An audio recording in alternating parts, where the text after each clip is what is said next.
Well, good morning, Brickheads. Hey, I am taking a much needed 2 week vacation from the podcast. But fear not, I have gone back into the archives and found an older episode that I absolutely loved, and I know you will too. So, without further ado, I hope you enjoy.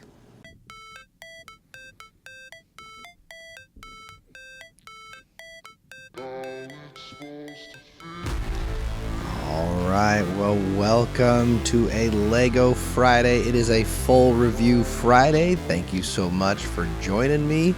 Whether you're listening in on wherever your favorite podcasts are listened to, or whether you're watching me on YouTube at the Imagination Brick Shop, I just want to say thank you so much for joining me.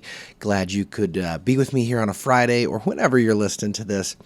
I love Fridays because, well, not only that it's Friday, but because we get to review a Lego set. And I thought it would be really, really fun to review a really interesting limited edition set. It's a set that you wouldn't normally look at, you couldn't ever find on Lego shelves, but definitely one that we have been talking about the designer series. If you have been tuning into this podcast, I have been talking about the Lego Bricklink Designer Program really on and off for a while right now. And the voting for Series 6 is still happening. It's right towards the end of it. You can vote on Series 6. And if you don't know what the Lego Bricklink Designer Program is, it's basically people like you or me.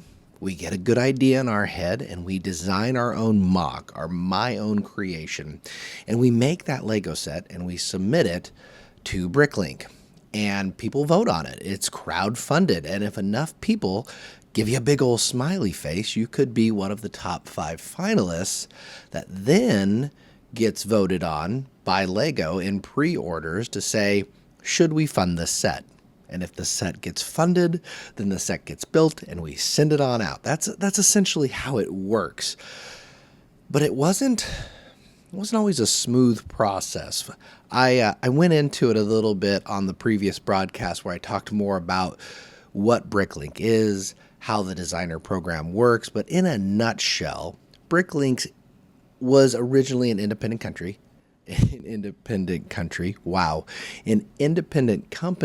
that is now owned by Lego.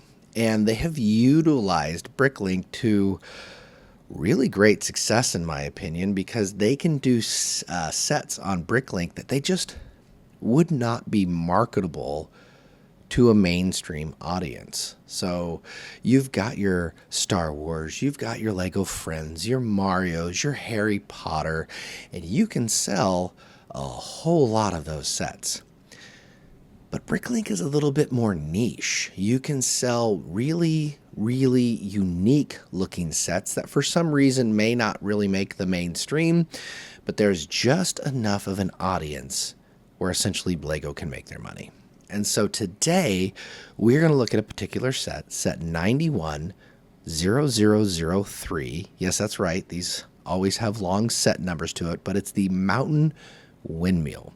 So if you are watching me on YouTube or you want to see what the windmill looks like, you can Google that, or you can just tune into the YouTube page. I have it next to me right now in all of its gloriousness, spinning around so you can see it. It is a really unique and really cool looking set, and we're going to go over it. I'm going to give you all the things that I love about this set. I'm going to tell you all the things that I don't love about this set. And before we're done, I'm going to give you a final ranking. And that ranking I base on the build experience, the playability, the displayability, and the overall value. So is this worth your money? And really the value on this one in particular is going to be based on 2 things. One, what was the value when it was initially released for pre-order, and then what is the value now? And then I'll give you that final overall thoughts, final impressions, and we'll call it a day. So what do you say? We dig into this? So here we go. The Lego Mountain Windmill. First off, can we just say it's such a gorgeous set? It's so beautiful. This set stands at, let's see, it's about 20 inches tall. I don't have the exact measurements with me, but it's about 21 inches tall. It is about 14 inches wide, and it's about 6 inches deep. So it's not a small set. It clocks in at just over 2,000 pieces, 2,085 pieces to be exact. And at the time, for pre-orders, retailed for $180. So if you're doing the math, that turns out to be about 8.6 cents a piece. So really not a bad Lego in terms of value. But let's just first take a look at it. It's really unique in that it is built, it says it's a mountain windmill, but the way the mountain is set up, it's honestly, it's two stands offset of each other, really beautifully brick-built snot method where the studs are not on top, mountain style, which a bigger platform on the right side, which actually holds the windmill portion of it, and then a smaller little mountain with some burp, I think is what they call them, the burp bricks that hold up the other side of the windmill house. And so it's really not just a windmill. It's a windmill and a fun little windmill cottage. And one of the allures of this is that the windmill itself, it actually works. And so there's a crank at the top, and it's really a very smooth motion. The windmill itself, if you turn that crank, can actually move like the wind is blowing, which is just gorgeous. You can also adjust the windmill if you want to turn it. You can actually turn it about 90 degrees, or you can turn it to actually face the back. Now, I will say the turning mechanism itself does have some limited capability, because if you try to turn it too much, it will turn right into the windmill house itself. So that's a little bit of a limitation, because as far as when you want to display it, to me, it would look really cool if you could have the windmill faced perfectly front, but you just can't do it with this set, because if you try to turn the windmill itself to where it's facing completely to the front, it actually hits the house itself. So kind of one of the little interesting quirks. Another little interesting quirk is the build experience. When you go through and you look at this, you're like, oh, that's really neat. But one of the things you get used to with Lego, and I think we kind of get spoiled after a while, because this wasn't always the case, is that the instructions are usually very easy to follow. You don't have to know how to read. You just have to know how to look at a picture and count to basic numbers, right? Well, the weird part about these Bricklink designer sets is, I think, to keep costs down, there's no official manual that goes with this. They included a pamphlet, and that pamphlet had a QR code. And when you went into that QR code, it gave you digital instructions. And I'm just going to be real with you. If you've ever done Lego with digital instructions, it's just not as good. That's just the simple fact. Sometimes the coloring doesn't look exact, especially if you're dealing with different shades of browns and greens. Sometimes they can all look like the exact same color, especially on the computer. But overall, not a huge detractor, but it's definitely something to consider, that if you are actually going out to buy these sets yourself in the designer program, there's typically just a little pamphlet that says, go here for digital instructions. So something to take note. I will tell you, though, as far as when I was putting it together, I'm going to turn it around so I can see the backside of the little house. It's just a cool little build. There are 6 separate rooms for this set, and it's like you're climbing up these little ladders. And in one room, there's a bookshelf, like a little study. In another room, it's clearly a little dining room where they can eat their gruel almost. It just doesn't look like a normal dining room, right? It looks like a rustic cabiny type dining room. There's another little maybe a writing area that's above the study, a little place where they can look out the windows. And then it's really kind of funny, right under the windmill itself, there's a little space where they include a little rat. I'm just going to call him a pet rat because, that's nice. Maybe it's little Scabbers from Harry Potter or something. But they include a little 1x1 cheese slope done in yellow. So literally, there is a rat eating cheese in this set.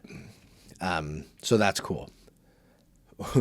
One of the quirky parts, though, of this set is the bedroom is in the attic. And not only is it in the attic, but there's no real roof over the bedroom itself. So the bed, it's almost like it's just out in the open, which I kind of find a little odd. I'm not going to lie. I'm like, okay, well, I guess kind of maybe they didn't know how to bring the roof up and over to make it look like a completed set.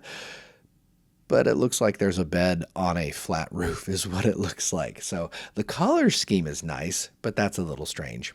And then last but not least, there's a little like lookout tower, if you will, where they can sit, and there's a little Lego telescope and you can look at the stars, and that's really, really neat. At the very top, and I think this is an interesting design choice, there is another roof for the actual containment area for the mechanism that turns the windmill. But what makes this weird is the color scheme they used for the roof was like hot pink, like real hot pink, 2 shades of pink, which if you're building the Lego Friends set is kind of like, okay, cool. But this is a Mountain Windmill, right? And so it's like, why did they have one roof in light brown or that light nougat color, and then they have another part of the roof that's done in hot pink craziness? I don't know. I think that's a really interesting, kind of quirky, kind of weird design choice, but there you go. They did that. What I think is ultimately what happened here is it's a gorgeous build, right? I love displaying it. It's very unique. I love that, you're not just going to see this set on every shelf, right? But what I think is strange to me, and what I maybe said, oh, this is probably why it's not an official Lego set, is because it's an awkward build. It's a little unstable. Like if you go to pick this set up, its connection points of how it connects one side of the mountain to the other is not super stable, kind of reminiscent of more Lego sets that you would put together maybe 15, 20 years ago, where you've got 1 or 2 connections versus like, why aren't there a couple more Lego Technic pieces in here where you could actually stabilize the house itself or interlock the pieces where they will have some more snot method where you'll actually build a wall out, but then you'll have the snot pieces out to the side and you can put a flat tile on there. And by putting that flat tile on there, it actually locks the building wall in place. Like it's a nice little simple, ingenious building step. And it's not really utilized here, which I find a little bit strange. So I'm always hesitant to move this set around a lot. In fact, as I'm spinning it here, looking at it, I'm just kind of sitting and looking at the windmill itself. And I'm just like, I kind of hope, I'm like, man, I hope that doesn't fall, because it does slope a little bit. It leans a little bit. The windmill itself is kind of heavy. It's gorgeous, but it does kind of just ever so slightly lean forward, which it's like, okay, if I'm not careful with this set, and when I have moved it before, it has fallen apart a little bit. So that's also a consideration. I think Lego probably would never make something like this as an official set unless it was a lot more stable. So, but you can't argue that it's a unique set. I would say, if I had to guess, there's about 9,000 of these out in the wild. So if you go to a site like BrickSet, one of my favorite sites that I love to use to track Lego with, I think they said it was like 1,000 people who use this site say that they have this set. I mean, take that with a grain of salt. You don't know if it's true or not. But when this set was made back in 2022, it needed at least 3,000 pre-orders to get built. And it did that. In fact, it did not sell out, but it got close to selling out. And so you had to have 10,000 pre-orders to sell out. So they were only going to ever make 10,000 of this set, which, right? How cool is that? Just super limited. But it never sold out. And so by the time it finished, when you look at that line, my best guesstimate would be there's about 9,000 of these out in the wild. And if you want to find one, you can go to eBay or Amazon or things like that. They don't come up as often as other sets, but when they do, they're actually, this set in particular is still pretty reasonable. New in box currently goes for around $250. And if it was on sale, pre-sale at $180 a couple years ago, that's not bad on growth, but definitely not out of the range for something where you're like, well, that's just too expensive for my wallet. So for 2,080 pieces, that's not much more than you would spend on just a regular Lego set nowadays. And if you wanted to find it used, like if I tried to put this set up for sale today, the average, like the last 6-month average on sales, is around $183. So essentially the exact price that I paid for it in pre-order. So very doable. If you're looking at this set, or if you want to, maybe you're a completionist and you want all the designer sets and you want your hands on this set, this is not going to be the hard one to get. So the hard ones are going to be your castles or things like that. Like I say, though, I really, really have enjoyed this set. I think it's very unique, and I think it's a great set that just shows off what can happen when people like you or me can build Lego, And so my salutations to the designer. Obviously, it's not as refined as maybe one would hope for an official Lego set. But I think the ultimate goal was accomplished here, and that was to generate something that looked beautiful, but also was functional by having a turning windmill. And by that regard, they definitely did their job. So to end, I want to give you my 4 ratings. Like I said in the beginning, I talk about build experience, playability, displayability, and overall value. So build experience for me is a 7 out of 10. I don't think on many of these sets you can get beyond that. Like I say, the digital instructions are kind of funky. There were multiple places in the digital instructions where the building techniques weren't entirely clear. It kind of jumps around a little bit. It's a pretty unique and diverse build, so I wasn't really bored. I mean, you had things like there's a little cave at the bottom that you start with underneath everything, where it kind of acts as a place where they are, I'm just going to call it like a wine cellar or whatnot, because it looks like they put little kegs in there and little bottles of wine and whatnot. And so it's really kind of cool. So it's fun. It's a unique build, but definitely one that had some frustrating aspects. Like when you built a section, you're like, well, why did I do this first? Why wouldn't I have built this first? Or it's really weird to get my fingers in here to try and get this to attach. Or I'm trying to attach a roof, but it doesn't want to attach really well. And so overall build experience, while fun, was not necessarily very smooth. So 7.0 up there. Playability? I'm going to give it a 6.5. I think there's a lot of playability aspect in the fact that you can put a lot of minifigs up in the little rooms and pretend, and you got the windmill that actually cranks, which is really, really cool. I just think because the set is a little bit more fragile, I think if you really tried hard to play with this bad boy, it's going to fall apart on you. And when a set falls apart, it takes away from the play experience. And so besides the windmill moving, it doesn't come with any minifigs or things like that. So you got to have your own minifigs if you want to actually get this displayed with something and to play with something.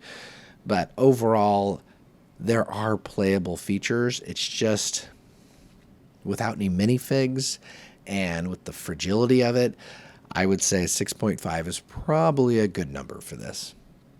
Now, its strongest number, I mean, it ties the last two, but I will just tell you, displayability, this is a 9. 9 out of 10 for me. I really think it's a beautiful set. It displays really, really well. It's good proportion. It's minifig scale. Like if you had a minifig character standing outside of a windmill, like a big old Dutch-looking windmill, this would be about the right size. And then there's a little house to go with it. It just looks really, really gorgeous. Good use of color. Like I said, besides the hot pink roof, it's what I would think a mountain windmill house should look like. And so as far as just looking at it, it brings me a lot of joy. So I'm going to give that a 9 out of 10. And then finally, value. And I talked a little bit about this. At $180 back in the day, that puts you at less than 9 cents a piece. And there are definitely some big pieces in here, which things like that usually jack up the price a little bit, right? But there are no printed pieces.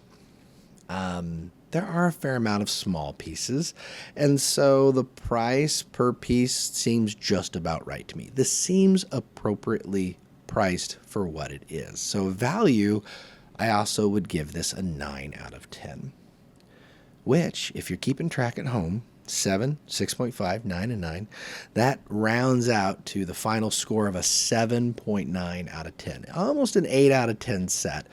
Really, we can kind of round it to that. And I will say that pretty much, I think, does it justice because I love it.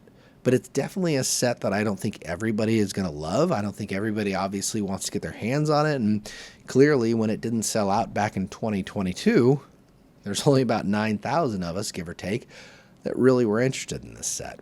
So, but I hope maybe you seeing it or you hearing about it, you're going to look at it and think to yourself, maybe you do want this set. If you do, you can still get it, like I said, at a decent price, and I kind of hope you do. You let me know in the comments if you do get this set, or if you own this set. Did you have a similar experience? You know, was the build process a little funky, a little weird for you? Do you think it's a little awkward and fragile like I do? Do you think the hot pink roof is strange?